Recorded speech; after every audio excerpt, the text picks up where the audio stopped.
आज हम लोग मल्टी बैगर स्टॉक के बारे में जानेंगे। हम जानते ही हैं कि इन्वेस्टिंग फील्ड में बेंजामिन ग्राम सबसे बेस्ट इन्वेस्टर हैं पूरे वर्ल्ड में। तो आज हम बेंजामिन ग्राम की स्ट्रेटेजी से मल्टी बैगर स्टॉक को खोजेंगे। हमारा सबसे पहला स्टेप ये है कि हमें कंपनी की मार्केट कैप चेक करनी है।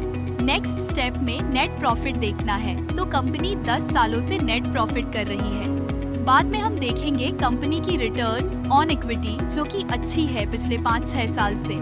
अर्निंग्स ग्रोथ देखें तो वह सुसंगत है। देखते हैं financial average, debt to equity ratio, ICR ratio और free cash flow to sales. Financial average 4 से कम होना चाहिए। डेट टू इक्विटी रेशियो 1 से कम होना चाहिए और यहाँ यह हमारे कंडीशन से मेल खाता है। ICR 10 से ज्यादा होनी चाहिए।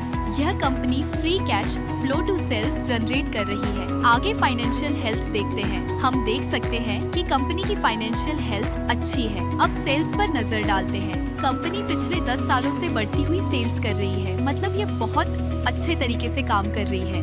इसके बाद हम ग्रोथ चेक करते हैं और देख सकते हैं कि कंपनी पिछले 5 से 6 सालों से लगातार ग्रो कर रही है। ये company free cash flow to sales produce कर रही है 3 साल से।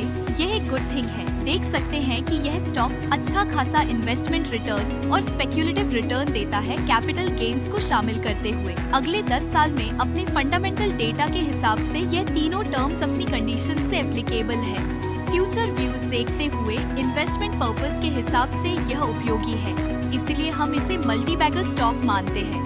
सबसे महत्वपूर्ण चीज कंपनी की इंट्रिंसिक वैल्यू होती है, मतलब यहाँ पर शेयर प्राइस इंट्रिंसिक वैल्यू से कम है। मल्टी बैगर स्टॉक के लिए हमें intrinsic value, speculative return, investment return और कैपिटल गेन्स की जरूरत पड़ती है।